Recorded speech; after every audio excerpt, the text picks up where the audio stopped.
are just human beings, and welcome to the channel, the Summit of Sisterhood. Today we have with us the beautiful Dr. Nicole Marcione, and we were actually chatting before we invited you all into our chat. We were talking about how this is not our first rodeo, I think, to put it into Nicole's words. We actually have an awesome podcast out there that aired not too long ago where we talked all about being 3 5s in human design. And so we've got that in common, and it's quite an interesting combination to have. And so we had a whole interview about that. And I'm sure we're going to touch on a bunch of different topics today. But what I love about Nicole and what's been so fascinating for me throughout knowing her is for the first, I can't tell you how many months, I thought she was in her 20s. And then she told me how old she was once, and I was like, wait, what? And I think, didn't I ask you if you could show me your driver's license? Maybe. I don't remember. And she was like, I feel like that's part of what I do, though. Like I help women, and your brand kind of took a really beautiful turn in that direction. And it's this like beautiful like sensuality and aging and all this beautiful thing. So I'd love for you to come on up and come talk to us a little bit about what you do and the magic behind it all. Oh my gosh. Thank you so much. First of all, thank you for having me. I have loved being part of this group. It's been such an evolution for all of us. I remember when I first signed up, I think it was within the first 10 seconds of you making the offer. And I just knew, like, it didn't matter what it was. I wanted to work with you on a deeper level. And then it's been so much more than any of us ever expected, as we've talked about, including you, right? Yeah. And I just feel like I've really been able to step into myself. Yes, because of being part of this group, but also just in the past few years, really stepping into owning my age, my story, my past, my desires for the future, and letting that shape where I want my business to go. Also, like it's such a personal thing, but I think for all of us, where we're the face of our business, like that personal growth and openness and expansion can't help but transfer into every other part of our life. And so, yeah, I feel like everybody wants to live long and nobody wants to grow old. Okay, and that's a quote. I'll have a team write that down. Right. And so how do we reconcile those two things? Because we can't live long unless we grow old. And if you can find a different solution, well, then you're going to be a bajillionaire, because there's so many people researching this, right? And so I remember way back in 2021, in April or May, I think it was, I was watching you on a live, and you said something, and I was debating. This was the first time I'd seen you, and I was like, oh, do I want to join this program? It was the coach program that you were selling. And I was like, I don't know who she is really. And this is a big investment. And then you said something that I always say. And I first heard it back in 2012 when I was a grad student at USC in my gerontology class. And it was, today is the youngest you'll ever be. And as soon as you said that, I was like, what? I say that too. How this is meant to be. And it just, I have chills right now, just thinking about that. And because of that, it really helped me to step into here 10 years later from being in school. Like, this is something we need more discourse around. How do we age, but how do we age in a way that feels good, that isn't graceful? I don't want to age graceful. Like, that's sitting in a corner waiting for aging to happen. I want to age boldly and brilliantly and sensually and vibrantly, right? And that's kind of what the vibe is. I feel in this group. I feel in the kind of environment finally that is happening. And so, yeah, this is kind of where I'm at. And I am 48. I'm going into 50 much differently than I went into 40. Like when I was in my late 30s, I didn't tell anyone my age because I do look younger than what my age is. And so people never thought I was in my late 30s. And I was like, oh my gosh, 40, what is this going to be like? Even though I was studying gerontology, which is aging over the lifespan. And now I feel at 48, like I'm really taking ownership of this life I've lived and where it's going. That is so incredible. I love this. When did you decide this was going to be part of your mission? How old would you have been when you were like, okay, I'm going to start studying this? I was in my early 30s when it started interesting me, the whole process of aging and aging well. Um, it wasn't until really the past couple years that I've stepped into it more from the perspective or angle from a sensuality version or sexuality, or really owning that boldness that we all have, that feminine, divine feminine, sacred feminine. Um, but how I realized why that came about is I would work with clients and we would talk about, movement and nutrition and sleep and all the boring topics that are being talked about ad nauseum. And then I realized after so many women working with them and so many conversations that you can eat all the kale, you can do all the yoga, you can meditate all the time. But if you don't feel good in your body, if you don't feel confident in where you're headed and in your own skin, if you have self-loathing, which a lot of women in midlife have, like it doesn't matter all these other things. Once we start feeling good in our bodies, once we start feeling powerful around who we are, really getting to know ourselves, becoming, I like to say, getting intimate with aging as just any other thing we're going through, then actually the nutrition falls into place, the movement falls into place, the sleep falls into place, the stress falls into place because you're taking care of yourself and you're not having to force yourself or punish yourself. Like, how many women do we know who act very punitively when it comes to their health and wellness? And that's really what I'm wanting to shift. Well, I think you're doing a very good job at that. Thank you. Now, the doctor, I always ask whenever someone's a doctor, what doctorate? What are you a doctor of? Yeah. So I like to tell people I'm a longevity doctor. So I have my PhD. So I have a master's degree and PhD. In my doctoral work, I studied how mind-body interventions affect mobility and cognition in older adults. So that was very clinical. I had a lot of neuroscience classes and brain health and movement and how those interacted, like how our brain and how we move interacts as we age, and if we can impact it at all through lifestyle changes.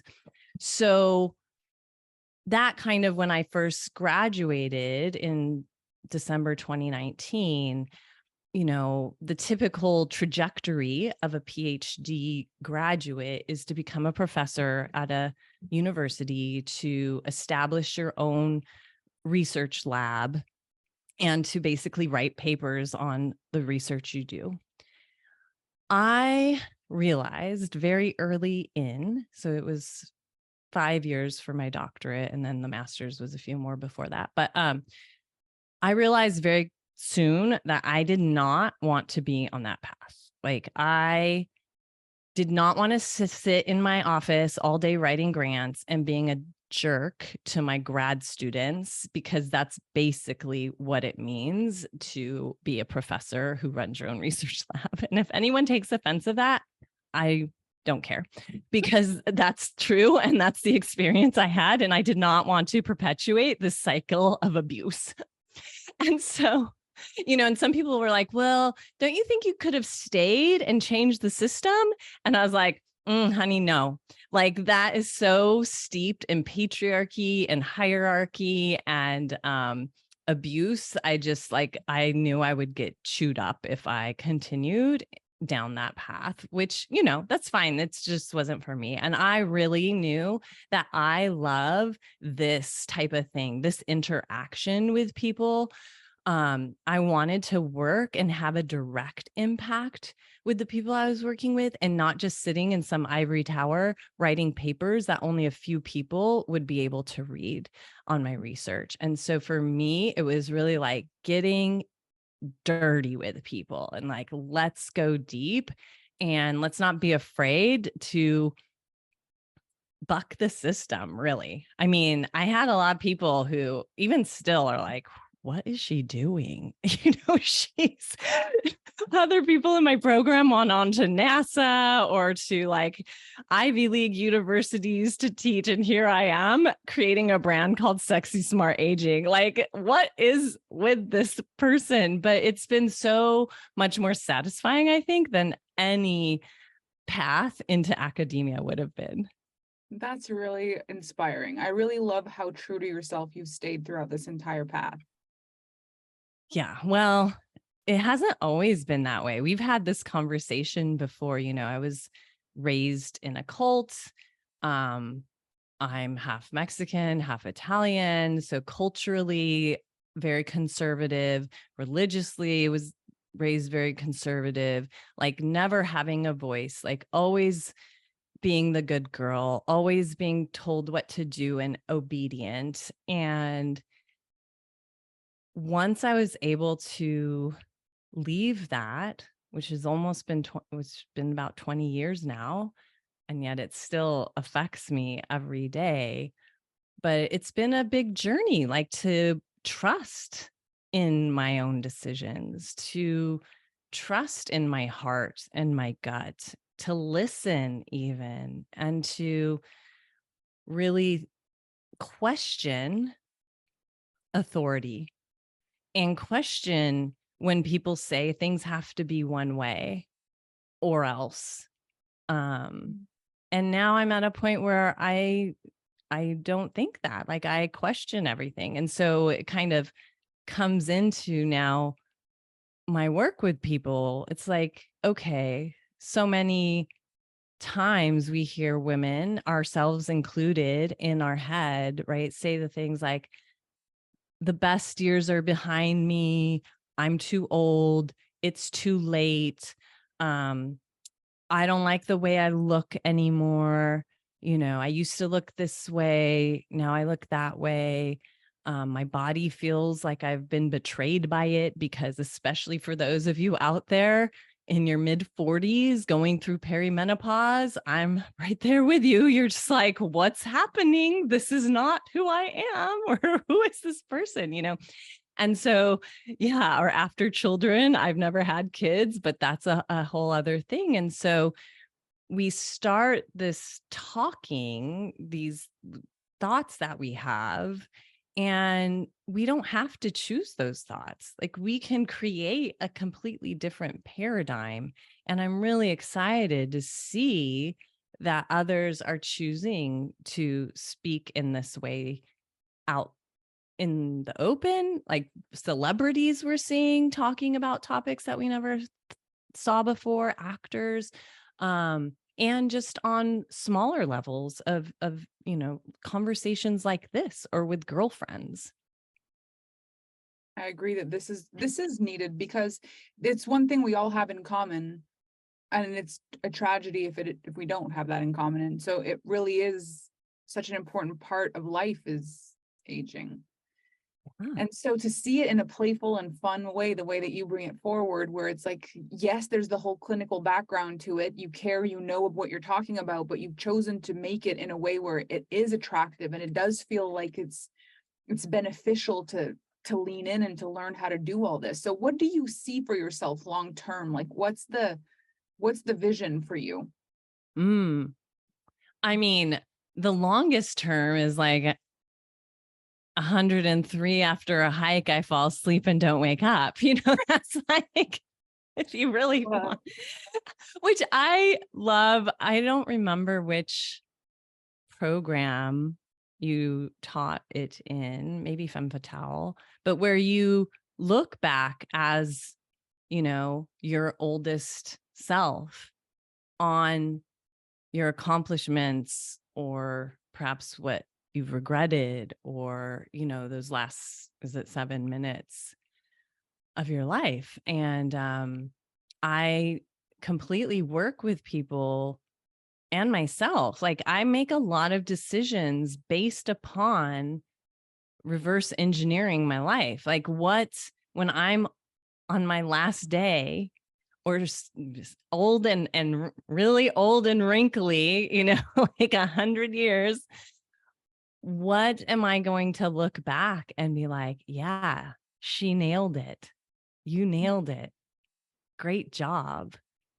And not, oh, I wish I would have, or I should have, or you had the chance, but because of your confidence, or because you didn't feel worthy, or because you were worried about X, Y, and Z, you chose not to take advantage of that opportunity.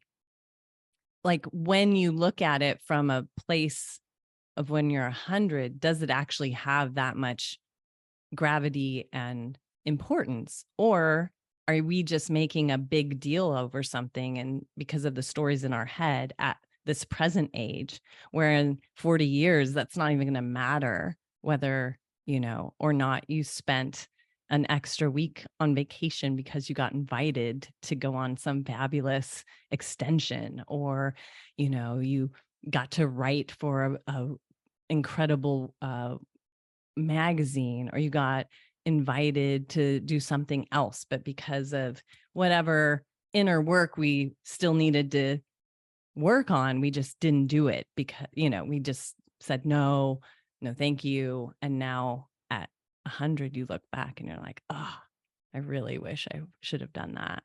And I don't want that. I don't want that for me. I don't want that for anybody, really. So when clients are coming to you right now, what are they coming for? Like your clients that are like, yes, I'm in, the ones that really work with you in the most beautiful ways where you're like, this is my person. Like, what are they coming to you for? Yeah. So honestly, most people don't come to me and say, I want to feel sexy as I age. Like that's just not yet. I'm hoping more women will do that. But typically it's, I want to feel better. I want to improve my nutrition. I want to, you know, not have, maybe they have certain diseases that run in their family, let's say dementia or cancer. And so they want to look at their lifestyle and see what things they can change on that level, which, just as an FYI, yeah, my scientific background, like the way we age is only 20% genetic and 80% lifestyle. So we are not subject to our genetics. We can really change those through our lifestyle if we're willing to make those decisions. But I like to say it's kind of like a Trojan horse, right? They come in for the nutrition or the sleep or the stress, but then they leave or they stay for the feeling good in your body, the getting back into your sensuality, the feeling sexy as a midlife woman. Yeah, and they leave sexy. I was just reading comments. And owning that, right? And feeling comfortable with that, because it really only takes one person to open the conversation, to like open that Pandora's box. Mhm. And then everybody wants to talk about it. You talk about one little thing like libido, and normally it's very hush hush, right? No one really wants to talk about their low libido or high libido or whatever, who's having sex with who and how many times a week, or I don't want to, or I do want to. But as soon as one person brings that conversation up, and a lot of times in the circles I'm in, I'm that person now. It's just everybody wants more, right? They just keep wanting to talk about it. I was in Las Vegas a couple weekends ago at a summit. It was Influencers of Midlife Summit. And it's kind of funny because a lot of these women have hundreds of thousands of followers, right? And I don't consider myself an influencer on that level. I definitely have influence for sure, but I kind of snuck in, quote unquote, to this summit. And it was really fun because most of them were very much along the lines of influencers around fashion and travel and food. And really, there was only one other person, I would say, within health and wellness. And nobody was within the realm of like sensuality and aging. And so the after summit conversations, the on the break conversations, like we were talking about how to feel more sexy in the bedroom, like what sex toys you can experiment with, like how do you bring more sensuality into your relationship or partnership if each partner's, desire isn't at the same place. And it was so funny because on the second day or third day, I went up to this one group of women. There were like three of them. And I said, I haven't met you yet. I'm Nicole. So nice to meet you. And they're like, oh, are you Dr. Nicole? We heard about all the conversations last night you had at dinner. And we're so sad that we weren't there. And I started laughing so hard because it's so needed. We need to open up talking about this, like to take away the stigma, to take away the shame, to take away the guilt, and to start prioritizing as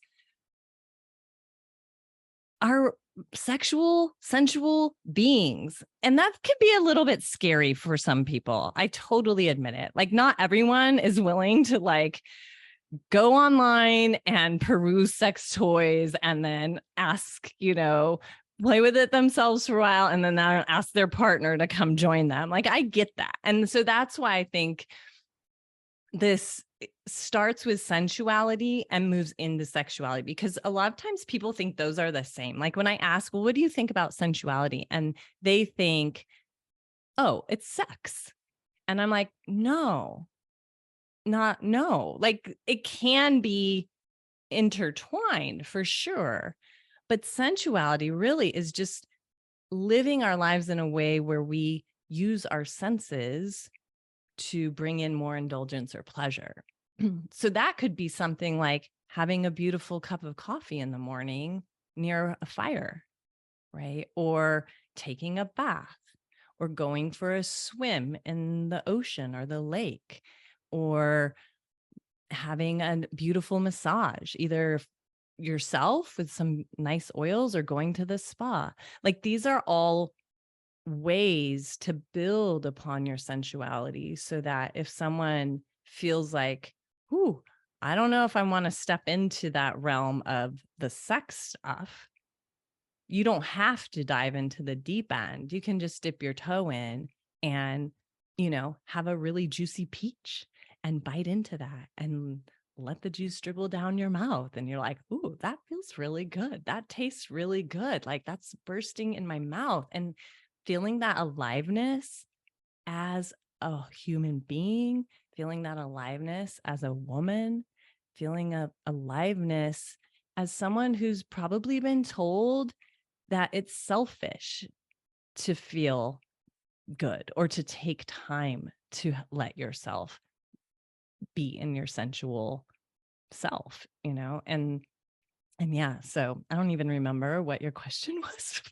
me to I don't know, but I love where you took answer. it. This is brilliant. I'm all about asking you questions that end up here. It's perfect for me. Okay, so tell me more about, let's say if someone comes to you and at first it's all about the sleeping and it's, just the things that people usually come to and they're finding that they feel the different age. Like all of a sudden they feel age. Because I think that's kind of what Mm, happens is there's just a moment where you feel age all of a sudden. Like age is not a part of how you feel, and one day it is. yeah. And so, what are some of the things that you notice come back a lot in your advice or your support to the people that come to you, where it's like, this is a very reoccurring theme? Like, what are some of the things that are so, it's actually right there, and maybe we don't know and we don't talk about it? Obviously, there's sensuality, as you've been talking about, but what else do you see? Um, I think the biggest thing, and there's no sidestepping it as women, we have so many things pulling at us, and rightfully so. It could be kids, partner. If you are in midlife, you're probably taking care of aging parents. I know I'm right in that place right now with my dad. It could be your company or your job, your household, like all of these things we have upon us. And it's not like we can just escape or be like, peace out, and leave. I'm sure I'm not a mom, but I'm sure a lot of moms probably have, even if they don't admit to it, probably have those moments where they wish they could, but they don't. And that's, good job, brava. And what happens, I think, is we get so overwhelmed with all these things that for me to say, let's add some sensuality to your life, it's like, oh, one more thing to add to my list. Like, I can't do that. I can't add one more thing. I'm already about to break, right? How many times have you seen someone or maybe even been there? Like, I am at the end of my rope, hanging by a thread, right? All of these sayings we have. And so what I feel is the importance of this work is to have the support of, if you prioritize bringing in some self-care, if you prioritize bringing in some self-worth and deservingness, actually these other things aren't going to feel so overwhelming. Hmm. Now, that is a really hard pill to swallow at first, because it's like, oh, that's ridiculous. That's frivolous. No way. But what I've seen in my own life and with those who I work with, I have seen the change.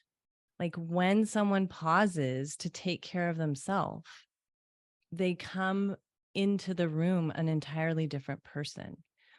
And that doesn't mean you have to have a whole spa day. That might be just 60 seconds sitting on the toilet, putting your hands on your heart and breathing and being like, you're okay. You can do this. Right. And so helping women to know where they're at and to meet them where they're at, that they don't have to, feel like they have to have some pleasure weekend away with themselves or their partner, but that it's really little steps and taking the time, whether it's 1 minute or maybe every hour you put in 3 minutes, or every week you put in 1 hour of journaling or reading, but really coming back to prioritizing our own self over others. And that goes against everything we're taught. How I did you don't, how did you break free from that? Because that was like a big one for you specifically. How did you yeah. start? I don't know if my example is the best because I'm one of these people and I've been trying the past few years to operate differently, much differently. But I'm one of these people in the past who have been like, you're not going to, I'm tired of people telling me what to do. Like, go up yourself, get out of my way, and I'm going to do what I'm going to do. Like, watch me, just watch me. I'll show you. And so I don't think that's the best thing. It's gotten me far in a lot of ways. What's your Phoenix Rising 3 line in your human design where you're like, I have been burned long enough and I am flying now? Okay, excellent. Thank you for validating that because it's not something I should think of as bad, but just who I am. Yeah, and it served me very well. It served me to leave a cult. It served me to leave a bad relationship. It served me to finish my PhD because let me tell you, Enneagram 7 Manigen 3-5 Manigen does not stick to a PhD program usually. There's no way that that could have been my reality. I'm very proud of you. Well, thank you. But I think, a lot of it was because I had this chip on my shoulder and was told no so many times, or you can't do that. And I was like, yeah, watch this. Right. And that as we've talked about in the podcast, like we're really good at that. And so exactly. And so learning to say, okay, where is this coming from? Who am I scared to disappoint? Whose approval am I so desiring? And how can I flip that and prioritize me not being disappointed in myself, or me approving of myself, and me starting to give myself compassion, and me starting to give myself acceptance, and me starting to give myself love, right? And it starts there. And when we can finally, and that makes it seem really simple. It's not simple. It's definitely work and it's a constant thing. But once we start becoming more aware of what our behavior is rooted in, like, is this because I need to show someone that I'm worthy of their love and attention, or because I need to prove myself? Or is it really like, no, this is because this makes me feel good. This is because I'm going to prioritize my higher self. And that's why I'm doing this. And so now this is the place where I'm really putting forth the effort and work to come from. And it's not effort and hard work like blood, sweat, and tears, but it is catching ourselves, because when you're raised a certain way, when you have been conditioned a certain way, which I think as women living in a patriarchal society, we all have, no matter what our background is, we've all been raised in a way to ignore our own needs, to be praised for serving others, right? And so to be able to maybe flip that script is too much to ask for at first, but at least to bring in another conversation that, yes, we're going to serve our family or our company, or we're going to lead in that way, but also I need to fill my own cup so that I can serve others from that. And we hear that a lot, but making it like bringing it tangibly into your daily life, that I think is where the magic happens. Yeah. So what do you feel are some of the biggest things that have happened for you since this is the way that you've, taken on now? What are some of the transformations or transitions you've seen in your life? Um, it's funny. I was gonna say there's been a lot of good and some not so good, because I will say, like, taking on this philosophy, if you will, or attitude, can be triggering to some people, Mhm. especially if they don't agree with it. I've had, uh, yeah, people either reach out and be like, I don't think what you're talking about is right. Or I've had people reach out and, say, oh, maybe you should stick to this and not that. And I'm like, okay, well, I appreciate your opinion and no. I'm gonna do my But 5-line thing over here. right. And so um the good things have been that I'm so much more comfortable in my own skin and Mm. really owning the fact that I am this age and the experiences I've had, to be more open, to talk about the things of my past that for a long time I had a lot of shame around and embarrassment. Um, and I kept secret. And now I talk about it on social media, and to be able to love those parts of me, of my life, as opposed, to really bring out the shadows and invite them to the table as opposed to keeping them in the dark, has just really brought more wisdom into my life, has brought more capacity to love both myself and others, has really allowed me to be more assertive in using my voice for myself and for others. And to I don't want to say to not care about what people think, because that's not true. I don't know if we ever get to a point where we don't care what people think, but not allow other people's thoughts or opinions or conditioned beliefs to keep me from going after what I want. Like, Right. not And attached. exactly. Not that you don't Exactly. care, but you're not attached. It's like if you don't get it, that like I don't need you to. Right. Yeah. Exactly. And I think that's a huge point for me anyways, of to be able to let go of that attachment and to not feel like, oh, I need to be the good girl. I need to people please. I know you're talking about that yesterday in Lindsay's talk, and I'm sure it's going to be part of a future conversations in the summit, because we're all taught to be the good girl, to be quiet, to do as you're told, all of these things, and to really show that we don't have to do that and that it's not too late, Mm. right?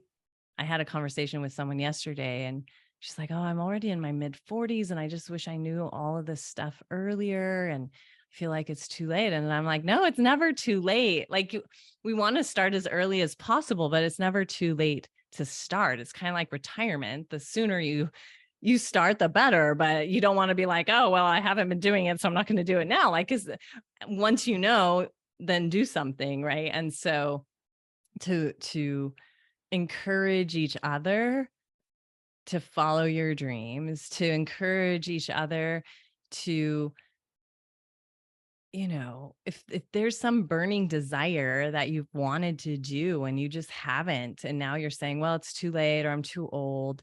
It's like, no, if it's there, gnawing at the back of your mind, like we need to give it some light and attention and see, like, why is this here?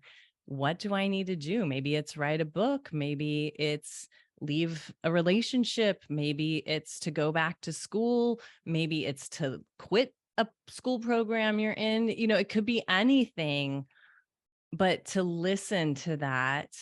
And I feel like that's kind of where stepping in to owning our age and our experience and our wisdom. And I'm not going to say all older people are wise, but if we're able to learn from the experiences we've had and then apply that in a good way. I believe that's wise. And just with more time on this earth, we have more experiences and chances to do that. So yeah, that's how I feel I'm doing that. And there's different, like, easier ways, some more practical ways, like if you want to feel better in your body and like put on some music and just dance, right? It doesn't have to be these really major life shattering, earth shattering things. It can just start with the simple stuff. And then as you feel more comfortable and empowered in these smaller areas, you're just going to naturally have more curiosity of where this could go.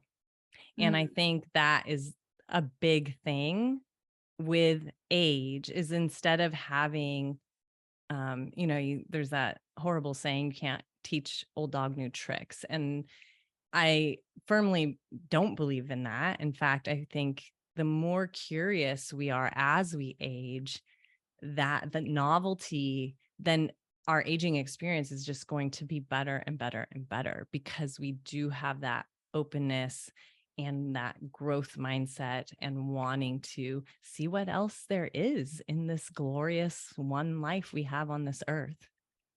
And since we're the youngest we'll ever be anyway, Exactly. And the oldest we've ever been. all at the same time. It's a good day to be alive when it's the youngest that you'll ever be and the oldest that you've ever been on the same day. Feels like the day to seize the day. Right. And it's kind of like, do I want to go into tomorrow thinking I wasted yesterday? Right. And so, I mean, of course, we're all going to have days like that. But just coming to it from this perspective, this lens of today's the youngest I'll ever be. And we have only a finite amount of time on this earth.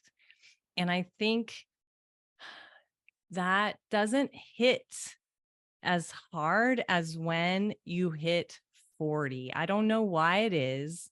And you can tell me when you hit 40, Melanie, if you feel that.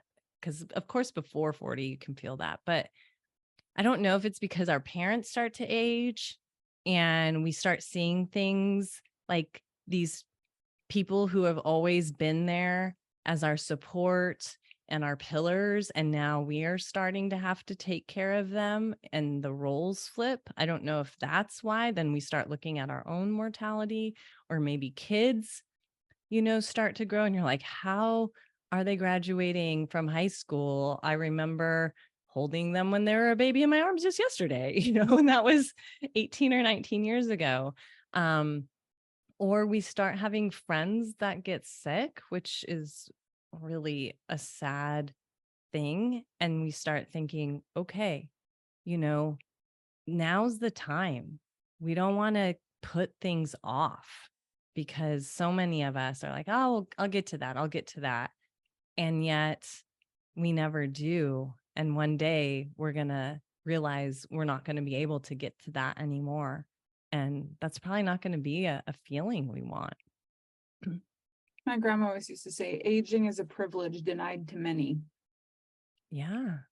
Yeah. I feel like it is when, again, this idealistic thread that I realize courses through all of our discussions, but at the end of the day, there's this belief that you could actually age boldly, not just gracefully, not quietly in the little corner, but boldly and beautifully, and have every day be an opportunity, and to actually seize life by the hands. And it's not easy.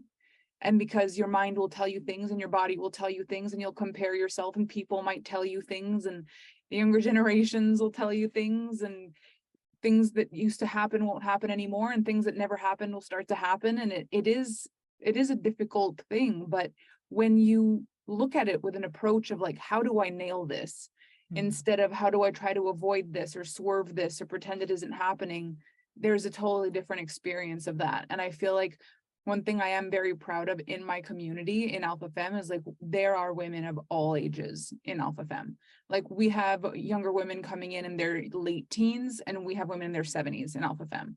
This is not something about it's too early or you're too early or you're too young or it's too late and you're too old. Like that doesn't exist. You're right on time on the day you decide to seize your life.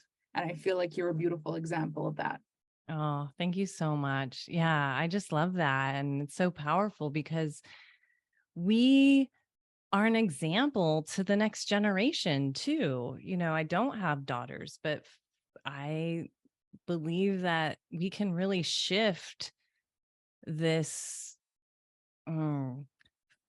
outlook on aging, that like we're just being put out to pasture, right? Or that like what you said, we're fighting it. Now look, I'm not against Botox or surgery or whatever. If you don't want to dye your hair, like I'm going gray, but that doesn't mean if you want, you have, This is if new you though, the want, gray. huh? This is new, the gray. No, I mean, I've never dyed my hair, but it's there. It's there. I've never noticed it until you just said that. Oh, yeah, no, it's there. But it's like, why are you doing it? Is it because you feel the pressure of society to do it, or does it really make you feel better? And so just asking that question of why, I got something in my inbox, and the email subject line was how to defy aging. And as a Manny Jen, my 3 line was to respond, and to respond. I was just like, that doesn't feel good. Nope. And so I wrote a post, and then I actually wrote, because I'm a contributor, author, regular writer for Pro Age Woman. It's a digital magazine called Pro Age Woman. And so I wrote a whole article on why would we want to defy aging? Like, to defy means to fight against, to resist, to, all of these things. Like, if we're defying age, first of all, you can't. And second of all, it's a losing battle. And third of all, that means you don't want to have a long life. Like, you probably aren't ready to move on and die. So why don't we instead allow aging? Why don't we instead embrace aging? Now, we don't have to embrace like the Falling joint apart. pain, Yeah. exactly, the falling apart, but there's so many things we can do, especially now. That's what I say, like in your 40s and 50s, that really sets you up for your 60s and 70s and 80s and beyond. So there are definitely things we can do to decelerate or accelerate our aging. And those are in our power. So of course we want to do that, right? We want to take care of this physical being that gets us through life. We don't just want to treat it poorly, but also, how many times have we seen people, women in particular? I live in LA, so I see it a lot. Like, they've done so much to themselves, they don't even really look human anymore. And they're just fighting stuff so much, the aging process. And it's like, oh, there's so much more on a deeper level that needs to be looked at, right? For someone who's willing to put themselves through that, because they're obviously like the happiness or the deservingness or the worthiness. And so I think that's why it's so important, even though when I work with people, like we start at the nutrition and exercise or stress thing, but it really always comes back down to confidence, worthiness, deservingness, self-love and self-compassion and acceptance, right? Those are really big topics and themes that go hand in hand when we talk about aging boldly or aging vibrantly, and not just defying or fighting against, or I always say anti-aging is bullshit, because it just isn't true. Like, the only true anti-aging is death, right? So those things really make my blood boil a little bit, and to shift people's thoughts around that.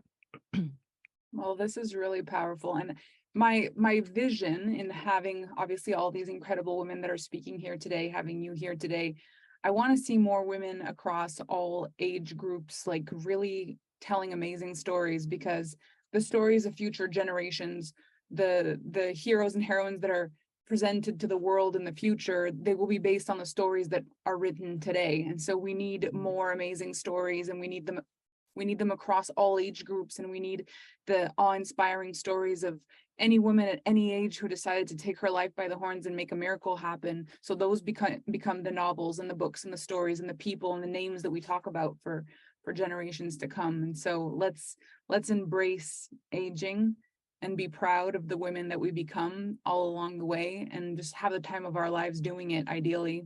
I love it. I love it. Yeah, this has been fabulous. I hope everyone was able to, is able to come away with something and feel better about their aging process, no matter where they are in it, and to just know the best is yet to come. Like, the next chapter has so much possibility, if we let it, if we allow it, if we embrace it.